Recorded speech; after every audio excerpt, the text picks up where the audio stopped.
Bom dia, meus irmãos.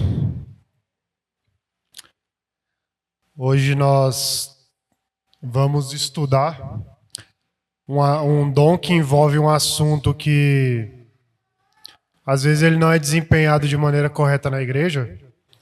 E a gente vai ver mais um pouco disso, que é sobre o dom de exortação, né? A gente vai falar sobre a exortação bíblica.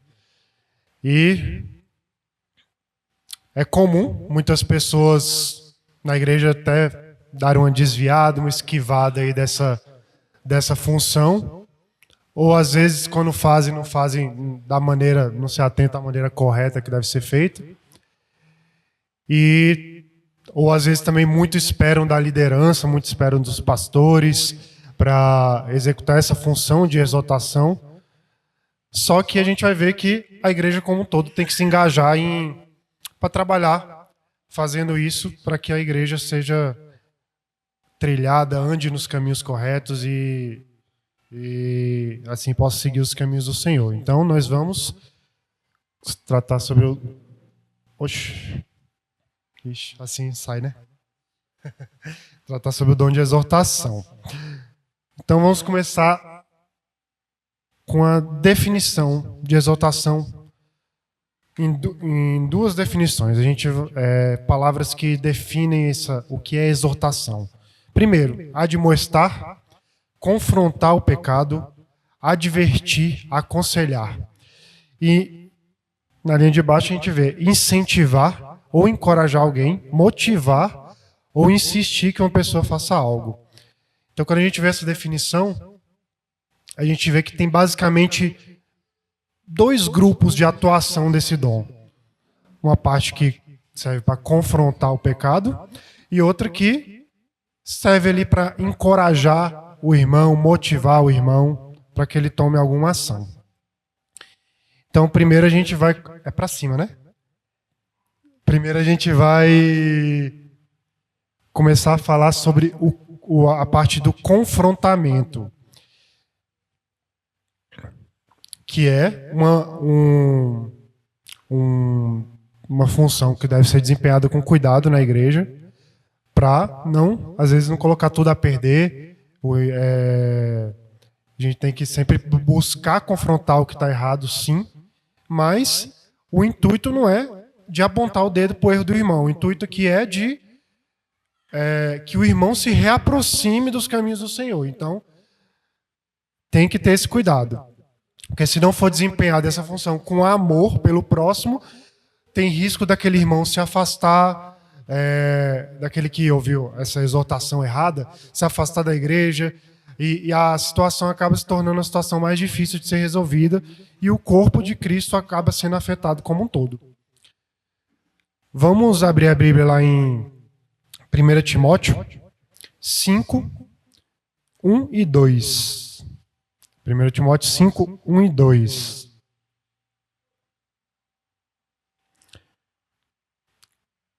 Eu vou ler.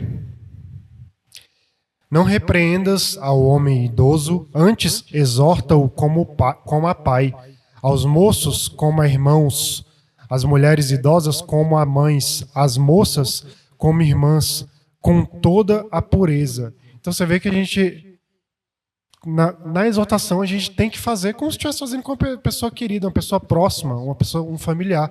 Fazer com amor, buscando que aquela pessoa mude. Então, o intuito não é apontar o dedo e dizer que aquela pessoa está errada e querer ter um ar de superioridade quando for fazer isso. Então, essa pessoa que tem esse dom, ela é capacitada por Deus, capacitada para chegar no irmão que está em pecado e mostrar o que está errado em sabedoria. E ele faz isso porque ama o irmão. Ele faz porque ele quer que o irmão caminhe nos caminhos do Senhor. E isso vai refletir posteriormente em como a igreja caminha como um todo. O dom da exortação, ele comumente ele é desempenhado em conjunto com a parte do ensino na igreja. São duas coisas que andam juntas. E, nesse sentido, ele pode ser aplicado em duas maneiras. Primeira, a maneira pública, que é o ensino da palavra na igreja, que é sermões, aulas, estudos, é a maneira pública de se exortar a igreja, e ali a Bíblia é exposta, a base da Bíblia é firmada, e então, sabendo da verdade bíblica, aquele irmão que está em pecado, ele vai ser atingido, mesmo que seja falado em grupo, ele vai ser atingido por aquela mensagem, e aquilo pode trazer arrependimento e mudança para a vida dele. E a exortação também pode ser aplicada de maneira privada, no particular, que é uma maneira muitas vezes eficaz para tratar de determinado erro, determinado pecado, porque o irmão ele trata cuidadosamente daquele caminho que está errado e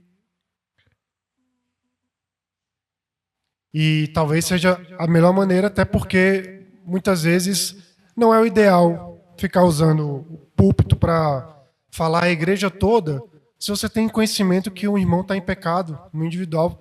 O ideal é falar com ele, em vez de falar para a igreja toda, às vezes expõe o pecado do irmão sem necessidade, e aquilo poderia ser tratado no privado.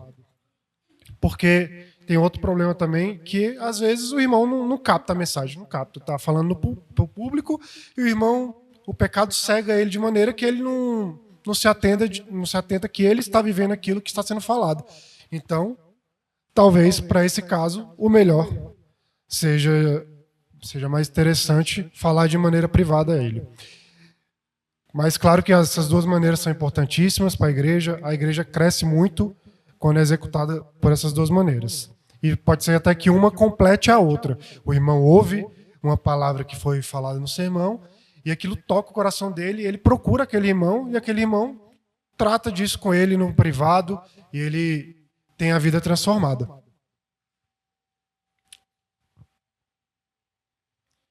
Então, é por isso que é muito importante que aquele irmão que está aqui à frente ensinando a igreja, ele se preocupe com a exortação na palavra dele, ele se preocupe de ter uma aplicação real daquilo que está sendo falado para a vida daquela igreja.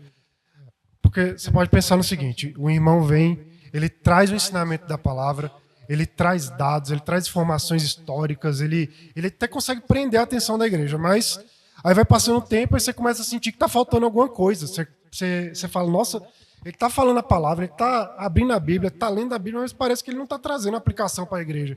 E essa aplicação é importantíssima, porque facilita que os irmãos consigam mudar essas práticas erradas na vida deles.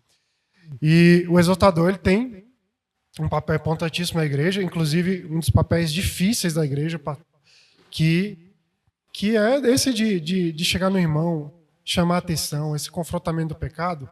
É uma área delicada na igreja, porque não tem como não bater o medo para aquele que vai exortar. Não tem como, porque é muito comum irmãos ficarem chateados de serem exortados. Irmãos se afastarem, isso é natural. Às vezes até famílias podem se afastar da igreja porque não gostou muito da abordagem que teve, e isso é um perigo. Por isso que tem que ser feito com sabedoria. A gente vê um exemplo de exortação que houve lá na Bíblia, que está lá em 2 Samuel 12, que é o caso do Davi, do rei Davi. Ele pecou gravemente, não foi? Ele cometeu ali adultério com a mulher de Urias, ele engravidou ela, tentou encobrir a gravidez de qualquer custo, tentou jogar Urias para ir dormir com a mulher, para ver se cobria. Depois ele ainda mandou Urias para a linha de frente da guerra, com o intuito de que ele morresse de fato. Tudo isso para encobrir o pecado dele. Aí eu fico imaginando como que o profeta Natan deve ter se sentido quando ele descobriu isso. Como que ele sabia que devia agir, ele sabia que devia exortar o rei, mas era o rei, né? Ele deve ter tremido nas bases. Não deve ter sido uma tarefa fácil para ele. E eu nunca tinha parado para pensar nisso, porque se Davi já estava disposto a fazer aquilo para encobrir o pecado, por que não? Às vezes Natan não teria, às vezes, um risco de vida Quem sabe? Mas ele fez, exaltou da mesma maneira, ele fez de maneira sábia, correta, expôs a situação para o rei Davi como se estivesse falando ali de outra pessoa, no caso hipotético. E Davi, ele profere julgamento para aquele caso, sem saber que ele estava proferindo julgamento para si mesmo. Então, imagina se Natan não tivesse feito isso de maneira sábia, às vezes sem o direcionamento de Deus, o caminho poderia ter sido outro. Mas é claro que quando a gente fala de exaltar hoje em dia, talvez a preocupação não seja essa mesma de Natan, mas há esse medo, né, de inimizades, há medo de perder pessoas próximas, como eu falei, famílias deixarem igrejas. Mas não tem jeito, a exaltação ela tem que ser feita porque é o que Deus manda. Deus manda que exaltemos. E a igreja, como corpo, ela tem que ter maturidade de saber ser exaltada. Ninguém, inclusive os que têm esse dom, eles não vão fazer esse papel com prazer de chamar a atenção do irmão. De maneira nenhuma, eles fazem com prazer de obedecer a Deus, mas não é uma coisa que enche os olhos dele ter que falar com o irmão sobre isso. Assim como também ninguém gosta de estar no lado passivo e ser chamado a atenção, ser exaltado. E a gente vê muito as igrejas hoje em dia passando pano para o pecado. Muitas igrejas com a abordagem que é mais voltada para agradar a membresia, focada em dizer quão valioso você que você é o centro, que você vai ser vitorioso, que você vai prosperar. E não há um confrontamento direto ao pecado, porque talvez seja a melhor maneira de manter uma igreja lotada, né? E interessante você falar também dessa parte de acompanhamento também, depois da exaltação, que a gente vai até falar mais na frente. Então, seguindo, ainda bem que a gente tem Jesus, né? Jesus como um grande exemplo de exortador na Bíblia. E ele, no tempo que estava aqui na Terra, ele não tinha medo de falar, ele falava, inclusive, coisas que ele sabia que pessoas deixariam de seguir a ele, mas mesmo assim ele falava, fez isso durante todo o ministério dele, ele proclamava a mensagem de Deus, quer o povo achasse ruim, quer achasse bom. Pedi para alguém ler para mim João, Keila, você pode ler? João 6, de 60 a 71. É muito texto, então eu vou te dar o microfone. 60 a 71.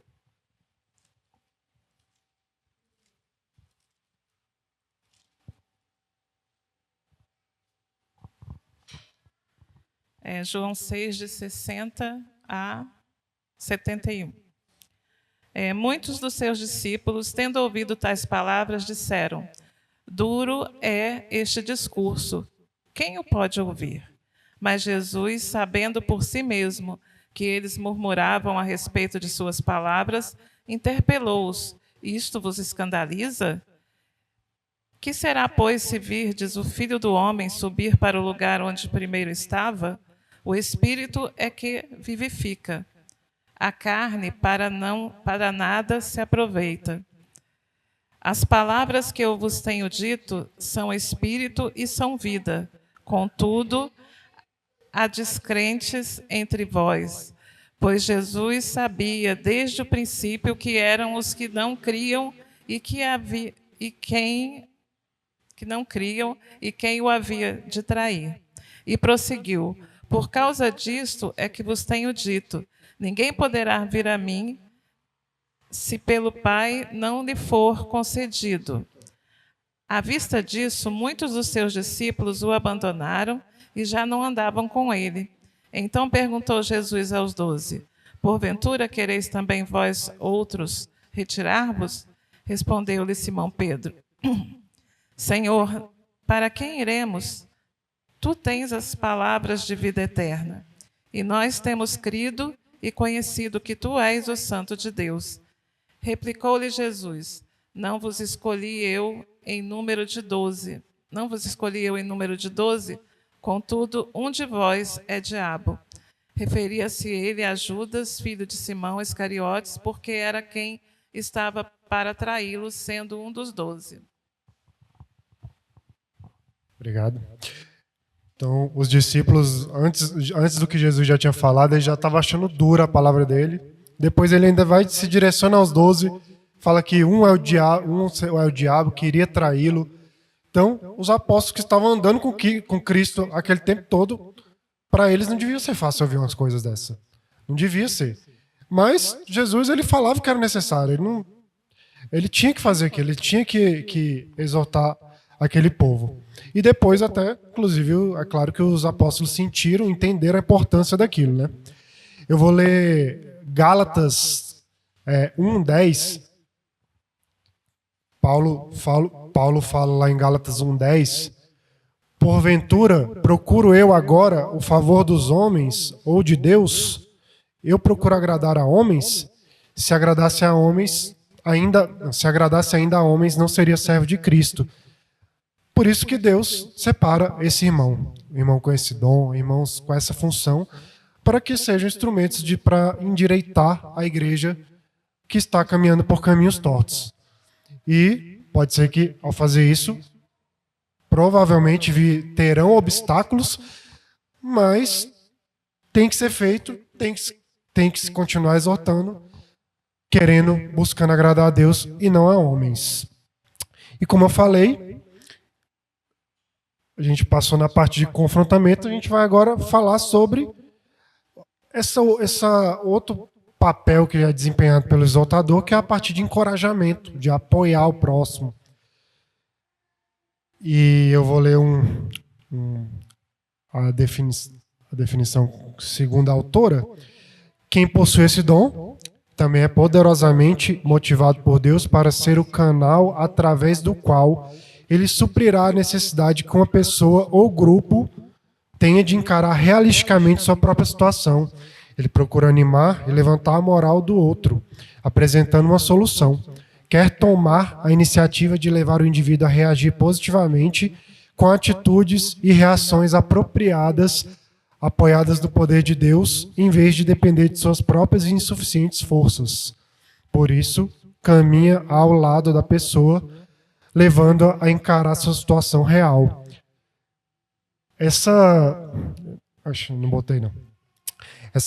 A palavra aqui, nesse caso, do grego, sempre trago, paráclesis, que traz o significado de encorajar, apoiar, confortar os que sofrem. Então, quem tem esse dom pode ser chamado para caminhar do lado daquele que precisa e encorajá-lo. Normalmente ele vai trazer palavras de ânimo, palavras de consolo, também palavras edificantes e, claro, palavras de esperança para aquela pessoa. Ele também é aquela pessoa que sabe ouvir atentamente, ele presta atenção no que a pessoa está dizendo, nos mínimos detalhes, nas lutas, nas preocupações, nas tribulações, nas necessidades daquela pessoa. E ele demonstra interesse genuíno de tratar aquele caso, de ouvir aquele caso e ter interesse sobre os sentimentos daquela pessoa e experiência. Ele dá conselhos sábios, quando apropriado, ele oferece conselhos, claro, baseados na palavra, que podem ajudar os outros irmãos a encontrar essas soluções desses problemas. Ele também é a pessoa que ora com o próximo, que a oração ela tem um papel importantíssimo nesse caso da exortação, por isso que ele intercede diante de Deus para essas pessoas, principalmente aquelas que estão passando por dificuldades.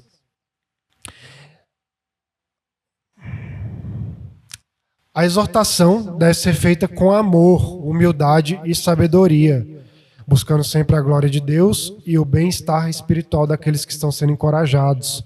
Além disso, a pessoa com o dom de exortação deve estar aberta à direção do Espírito Santo, permitindo que ele guie e capacite sua atuação. O objetivo final é fortalecer a fé, edificar a comunidade e promover o crescimento espiritual daqueles que recebem essa exortação. Sabendo disso, a gente vai passar agora para características comumente encontradas no possuidor desse dom. Reforçando que são comumente encontradas. Não quer dizer que quem tem esse dom vai ter todas essas características. Primeiro, sua opinião é baseada nas Escrituras. Ao exortar, ele não vai ficar falando coisa que vem da cabeça dele ou coisa que ele julga que é certo. Não, ele fala com embasamento bíblico. Ele repreende para convencer do erro. Ele usa as Escrituras como uma bússola para direcionar aquele que se desviou. Por isso ele procura compreender profundamente a palavra e desempenhar o dom dele de maneira eficaz. Segunda característica, ele tem uma maneira incisiva, franca e persuasiva de se expressar. Essa pessoa ela vai direto ao ponto. Ela não fica dando rodeios, ela não fica enrolando. Ela sabe que tem que encarar a situação e ela encara de frente a situação, encara aquele problema e a maneira com que ele fala transmite essa confiança porque ele é reconhecido por ser uma pessoa que está sempre se baseando na palavra em tudo que ele fala. Terceira, interpreta as Escrituras e aplica princípios bíblicos ao contexto de seus ouvintes e à luz de eventos atuais. Ele é bom em trazer essa clareza de passagens bíblicas de difícil entendimento e também ele consegue aplicar a palavra à situação do exortado, à situação que o exortado está passando. Ele faz esse paralelo com a palavra. Quarta característica. Tem um senso profundo do certo e do errado, sendo intolerante para com a verdade parcial. Então, para ele não há esse negócio de meia-verdade. A verdade é o que está na palavra e pronto. Por isso ele tem essa facilidade de identificar o mal e ele repudia o mal. Inclusive, ele se entristece muito com o mal que o irmão está passando e o mal que está presente na vida da igreja.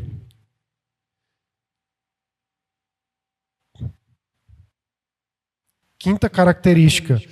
Quer promover e incentivar quebrantamento em outros com evidência concreta dessa convicção interior.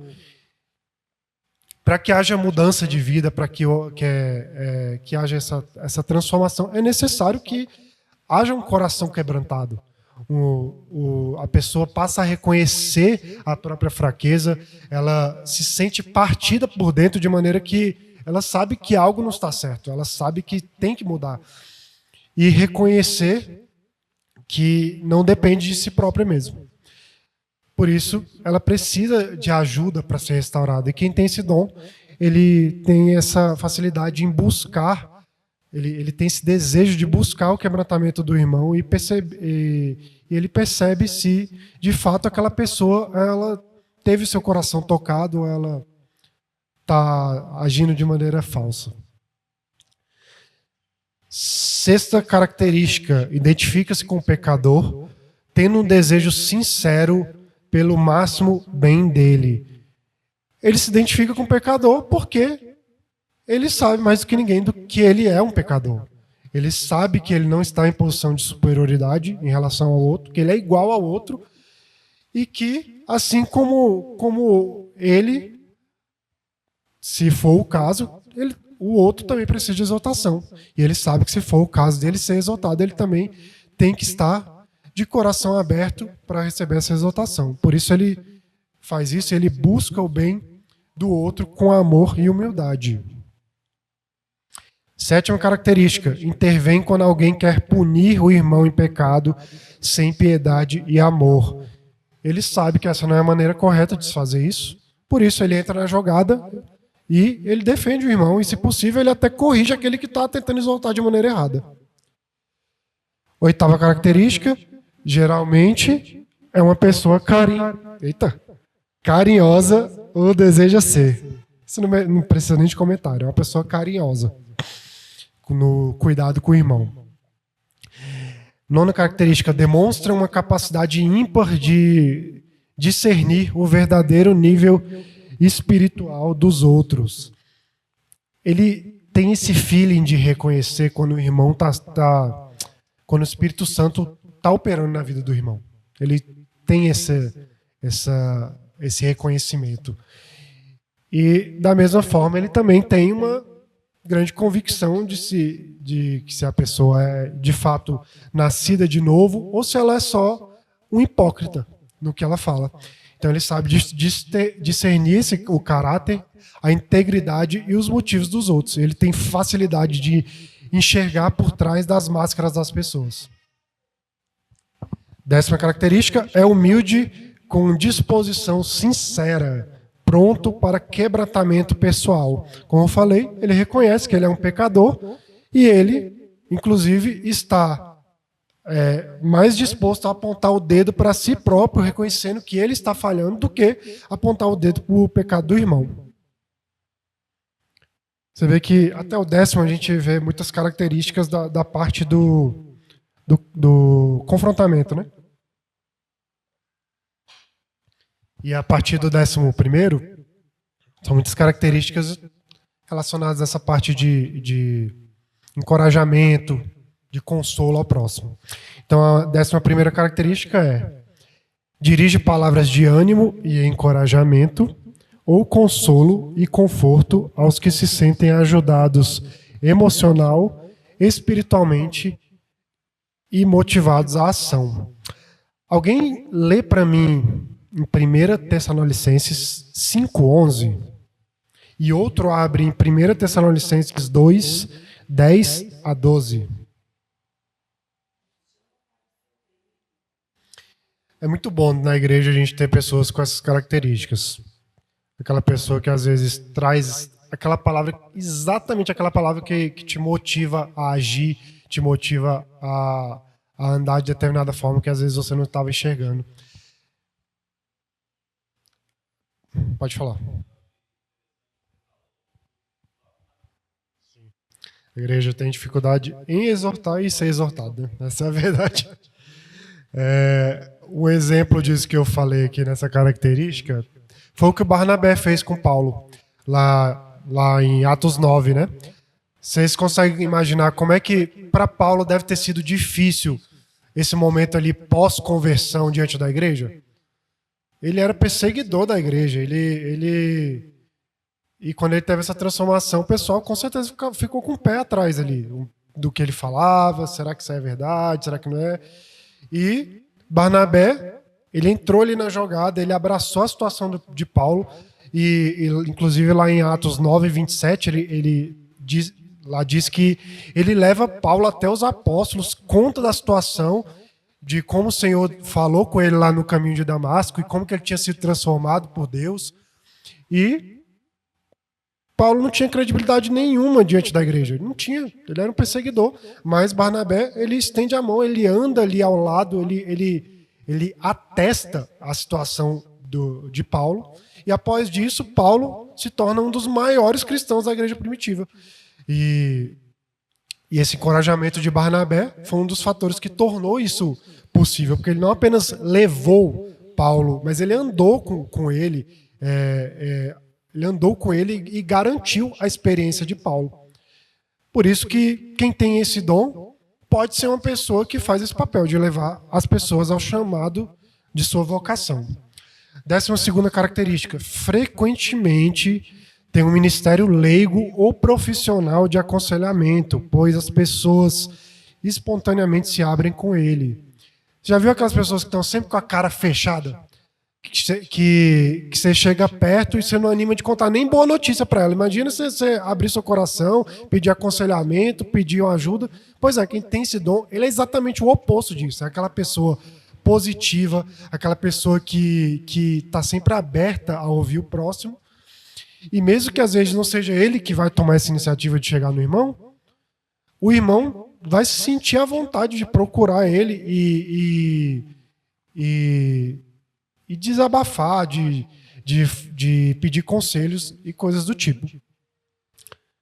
13ª característica: apoia e fortalece o fraco na fé e o novato na vida cristã. Ele gosta de fazer esse papel de apoiar os irmãos porque ele sabe que é um papel importante para ajudar os irmãos a crescer e amadurecer na jornada espiritual. Por isso ele está disposto, inclusive, a ter esse acompanhamento, um discipulado com os irmãos, ele reforça ali os valores cristãos, a base bíblica, e tendo essa base fortalecida, esses irmãos vão ser capazes de começar a buscar viver uma vida espiritual mais madura. 14ª, tem capacidade de ver que a tribulação pode produzir níveis mais avançados na maturidade cristã. Ele é aquele que reforça que Deus está com o irmão naquele momento. Ele é capaz de fortalecer a fé do irmão e ele ajuda para que aquele irmão confie em Deus e encontre significado naquilo que ele está passando, naquelas dificuldades. Porque ele sabe e entende que todas as provações servem para que aquele irmão cresça na fé. Nada é em vão. Deus coloca aquilo com um determinado motivo. E como Paulo estava fazendo lá em Atos 14, 22, fortalecendo a alma dos discípulos, exortando-os a permanecer firmes na fé e mostrando que através de muitas tribulações nos importa entrar no reino de Deus. Então, isso é importante para ajudar a igreja a enfrentar essas dificuldades com fé, com esperança, sabendo que Deus está agindo em todos os momentos e que tudo está nos cuidados dele. Sobre isso, alguém lê para mim Romanos 8, 28? Exatamente o que eu falei. Característica 15 é uma pessoa que fortalece e anima outra numa situação que está... Não, é uma pessoa que fortalece e anima outra numa situação que está e não pode enfrentar sozinha. Ela é aquela pessoa que está sempre disponível para o próximo, como eu já falei outras vezes. Tem capacidade de ter empatia pelo próximo, de se colocar no lugar do outro e compreender as emoções, as necessidades e da maneira que ele pode servir o irmão. Então ele vai com as palavras certas, ele traz ânimo àquele coração que está entristecido e consolo, porque Deus o capacita dessa maneira. 16ª, caminha com seu braço ao redor daquele que está sendo exortado ou animado. Eu achei interessante que o autor trouxe isso, porque esse caminhar com o braço ao redor ele pode ser figurativo ou até literalmente mesmo, porque tem vezes que a pessoa ela não precisa de uma palavra, ela precisa só de um abraço. Ela precisa que o irmão conforte ela desse jeito, abrace ela, tenha essa sensibilidade do que ela precisa e tem esse momento com o irmão. Porque às vezes é só isso que ela precisa naquele momento. 17ª, reconhece que experiências humanas podem ser validadas e exemplificadas e ampliadas pela Escritura. Ele gosta de trazer ilustrações bíblicas, comparativos com a situação que aquele irmão está passando, está vivendo, porque é uma maneira boa de enxergar o que ele está passando de acordo com a palavra.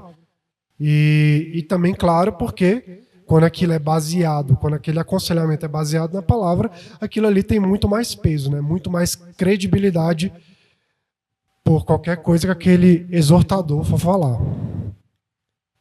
18ª, é muito procurado para conversas do tipo desabafo. Isso porque, normalmente, essas pessoas se mostram pessoas compassivas, pessoas que têm empatia pelo próximo. Eles são acolhedores e não julgam o próximo. Então, eles são procurados justamente por usarem referências bíblicas, serem bons ouvintes, bons conselheiros. E essas pessoas também têm uma característica importante, que eles prezam pela confidencialidade. Eles não vão ficar expondo o que o irmão está passando para a igreja, para os outros. E isso fortalece ali a confiança entre aquele que está se abrindo e o irmão que está fazendo esse papel. Porque o irmão se sente compreendido e valorizado. Então, essas são muitas características que tornam essa pessoa que tem esse dom ideal para ser procuradas para esse desabafo. 19ª, em geral, é uma pessoa otimista. Ele passa essa tranquilidade para o próximo, ele não deixa a situação sair do controle. Ele é aquele que fala, fica calmo, vai dar certo, fica tranquilo. Porque ele confia que Deus, porque ele confia em Deus e ele sabe, ele tenta passar essa confiança para o irmão. Passando rápido porque ainda tem a parte de erros. 20º. Observa as reações dos outros quando fala e toma a aceitação transmitida pela atenção, olhares, postura, etc., como retorno indicativo da eficiência do exercício do dom naquela hora. Então, quando ele está exercendo o dom, ele é aquele que fica observando os outros, e de acordo com a maneira que os irmãos reagem, ele às vezes até se questiona se o dom dele está sendo de fato eficiente para a igreja. E isso até pode gerar uma cobrança própria, e ele pode até se desestimular de estar desempenhando esse dom na igreja por falta desse retorno dos irmãos. 21ª e última característica: sente pesar quando o ensino bíblico não é acompanhado de uma orientação sobre como colocá-lo em prática. Foi o que eu falei na introdução. É aquela falta da aplicação do ensino. Essa pessoa ela gosta de mostrar a maneira que a situação do outro pode ser tratada à luz da palavra. E é possível que até durante uma palavra de outra pessoa está falando, aquele irmão chega no irmão ali e fala bem assim, ó, por conta própria, tá vendo isso ali que ele falou? Isso é importante por isso, por aquilo, por aquilo outro. Ou então ele chega depois do culto e fala, aquilo que o pastor falou foi interessante, você ouviu que ele trata esse negócio de tal maneira. Então ele é essa pessoa que, mesmo que na palavra do outro, ele entra ali na jogada e faz esse papel. Então a gente vai entrar agora nos erros, riscos e perigos que o possuidor do dom poderá enfrentar. Oi, pode falar.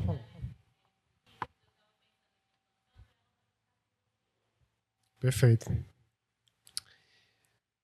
Então vamos entrar na parte de erros e perigos que esse possuidor do dom poderá enfrentar, né? O primeiro pode ter dificuldade de ajudar aquele que é identificado como hipócrita espiritual, ou evita ajudar esse indivíduo a enxergar o processo necessário para uma mudança de vida. Ele pode agir assim porque ele tem tristeza e ele tem até uma certa intolerância com a hipocrisia espiritual, porque isso se choca com a personalidade dele. Só que isso é um erro. Esse irmão também precisa ser tratado. O hipócrita também precisa ser tratado. Ele precisa de exortação. Ele precisa ter o seu pecado reconhecido por ele mesmo e ter essa mudança de vida. Então, não dá só para tratar, os pecadores dessa maneira diferente, fazer essa acepção de quem eu vou querer exortar, quem eu não vou querer. Não. Todo pecado precisa ser exaltado e, por isso, precisa ter esse cuidado com o irmão, fazendo isso com amor. Segundo erro, duvidar da fidelidade a Deus de irmãos que não enfrentam enérgica e imediatamente o pecador e seu erro. Isso aqui é mais uma maneira de falar daquele erro que está presente em todos os dons, né? Aquele erro que todo dotado espiritualmente pode correr, que é o de esperar do irmão que não tem o dom de agir da mesma maneira que ele, da maneira que ele agiria, sabendo que ele foi dotado por Deus para isso. Então, esse é um erro que está muito presente em todos os estudos de dons que estamos trazendo aqui. Terceira, utilizar palavras erradas e assim acabar machucando o irmão exortado. perigoso, porque isso pode refletir naquilo que eu estava falando, de pessoas se afastando da igreja por conta de uma abordagem errada, uma abordagem sem amor, sem o cuidado necessário. Quinto erro: ser exageradamente exigente ou duro no lar com cônjuges ou filhos. Tem muita gente que é dessa maneira. E isso é prejudicial tanto no relacionamento familiar como na igreja. Deve-se ter paciência ao ensinar, ao exortar filhos, a corrigir situações erradas e entender que as pessoas são diferentes. Cada um vai agir de uma maneira em cada situação. Por isso, isso é um alerta à paz. Façam isso com amor, corrijam seu filho com amor e tenham paciência. Não sejam duros demais. É perigoso que isso seja uma maneira que você até acabe perdendo sua autoridade diante da sua família, perdendo o respeito. E, como eu falei, isso também pode ocorrer na igreja e acabar também prejudicando a capacidade que você teria de influenciar positivamente os irmãos.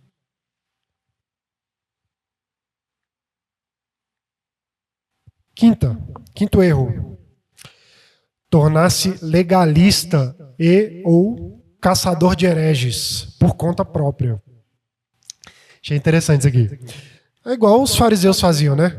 Os fariseus faziam lá na Bíblia. É perigoso, porque o foco parece que passa a ser você se mostrar numa posição superior, posição de superioridade ao outro, ou de apontar erro dos outros, quando você não é. Você é pecador como o outro. E você tem que saber que você é apenas um instrumento que Deus utiliza para transformar o coração daquele que está em pecado. É Deus que te capacita. Nada vem de você, então abaixa a bola, né? Sexto erro: falar por si mesmo e não em conformidade com a palavra. Isso aqui a gente até comentou. Para comentar sobre isso, eu vou ler só João 7. João 7, versículo 18.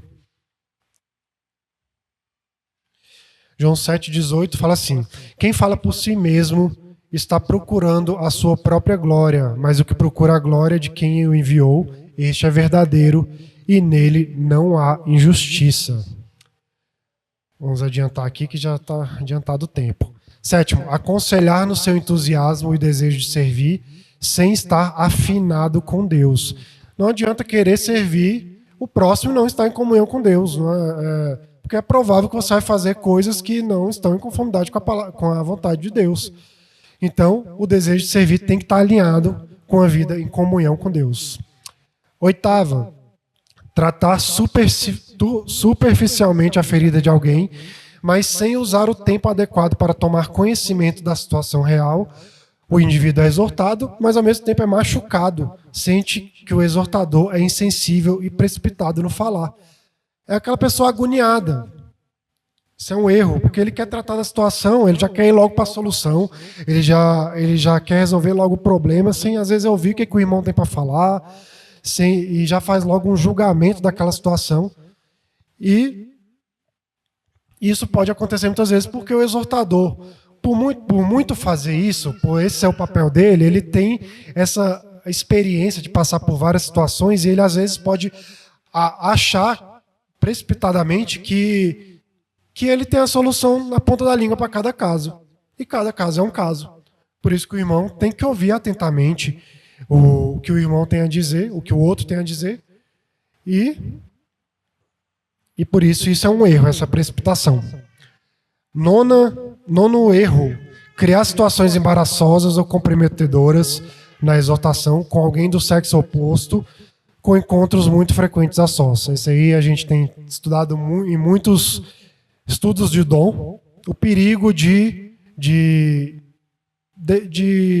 lidar com pessoas do sexo oposto. Porque são diversas situações dentro da igreja que o irmão tem boas intenções de resolver problemas, mas se isso feito da maneira errada, pode acabar gerando outro problema muito maior, que é o de se envolver sem cautela com alguém do sexo oposto. Então, o conselho é o que a gente sempre tem falado aqui, nos outros estudos, é evitar e fazer o possível para não ter que fazer isso a sós com alguém do sexo oposto, buscar em sabedoria e oração e analisar também cada situação, porque com calma e ver qual a melhor solução para assim agir com prudência.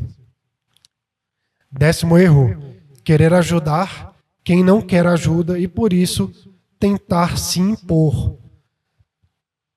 É não colocar o carro na frente dos bois, né? Ajudar quem não quer ser ajudado. Pode acontecer aquilo que eu falei no início, gerar afastamento, pode até agravar o problema. Tem pessoas que não querem ser ajudadas, não querem ter o seu problema exposto, não querem desabafar. Então tem que ter paciência também para saber que o irmão não quer ser ajudado. Às vezes você pode até tentar criar condições para possibilitar que haja essa ajuda e assim o irmão se sinta mais à vontade de ser ajudado, mas não se deve forçar a barra. 11º erro e último: colocar-se em situação de prejuízo pessoal, arriscando-se até mesmo ser explorado por abrir mão facilmente de seus direitos, vontades e desejos. Essa pessoa, por estar sempre aberta para tratar do problema dos outros, ela corre um risco de, às vezes, não ter tempo para cuidar das próprias coisas, cuidar da sua família. E isso é um perigo. Tem que se observar isso. E ainda tem esse problema. O problema de ser explorado por mal intencionados. Pessoas que só querem sentar em cima dos outros que estão ali de boa vontade, né? O exercício do dom da exortação, já indo para a conclusão. Para que haja o exercício desse dom, é necessário o quê? Gastar tempo, né? Tem que gastar tempo. Exige dedicação, demanda uma disposição do irmão. É necessário que haja uma proximidade com aquele que está sendo exortado, entender o que o irmão está passando. E muitas vezes, como já falei, a exortação envolve aconselhamento e orientação. E isso também requer tempo. Considerar cuidadosamente os problemas e oferecer conselhos sábeis e úteis. Outra coisa, o discipulado, como eu tinha falado, a exortação e o discipulado, eles andam juntos. Tem que ter esse acompanhamento pós-exortação. Ele é importantíssimo para o crescimento espiritual do irmão. E também demanda tempo e compromisso. Então, desempenhar esse dom corretamente é importante ter. Para desempenhar esse dom corretamente, é importante ter essa sensibilidade espiritual para viver de acordo com a vontade do Senhor. E isso só vai ser possível se estiver em comunhão com Deus. Não é porque a pessoa é dotada, que tem esse dom de exortação, que vai saber agir por conta própria, saber como falar, como agir em cada situação. Por isso que tem que estar em constante busca, se alimentando constantemente da palavra e estar alinhado com a vontade de Deus. Não tem mais slide não. Então, concluindo, apesar de ser uma tarefa difícil, mesmo que aqueles que não têm esse dom, cada crente, cada um de nós, tem uma responsabilidade nessa área. Todos nós, não só os pastores, não só os presbíteros, nós temos que agir preocupados em exortar os irmãos. Jesus, ele deixou clara essa nossa responsabilidade de procurar o irmão em pecado e mostrar o erro dele. E essa pode ser uma maneira de ganhar o irmão para Cristo. Que Deus nos incomode, que Deus toque nosso coração, que não façamos vista grossa para o pecado e muito menos sempre esperar que o outro irmão haja naquela situação. E claro, se você precisa ser exortado, aceite a exortação. Saiba que isso é importantíssimo para a sua vida. Saiba que com isso o irmão não quer te diminuir, ele quer tratar do seu pecado porque ele te ama e ele quer que você caminhe nos caminhos do Senhor. Então, vamos sempre buscar em oração para que Deus nos ajude nisso. E oremos também pelos irmãos que têm essa capacidade, para que continue desempenhando essa função com sabedoria na igreja e que o Senhor esteja utilizando ele como instrumento para que a igreja caminhe em caminhos retos e seja edificada. Vamos só finalizar aqui lendo 2 textos. Eu nem lembrava que eu tinha colocado. Gálatas 6:1. Eu vou ler Gálatas 6:1 aqui. Irmãos, se alguém for surpreendido em alguma falta, vós que sois espirituais, corrige-o com espírito de brandura e guarda-te para que não sejas também tentado. E outro texto foi o que o Paulo disse lá em 2 Timóteo 4:2. Insta, quer seja oportuno, quer não, corrige, repreende, exorta com toda longanimidade e doutrina. Então, é isso que eu tinha para trazer hoje. Que Deus nos capacite a cada dia para sermos instrumentos dele.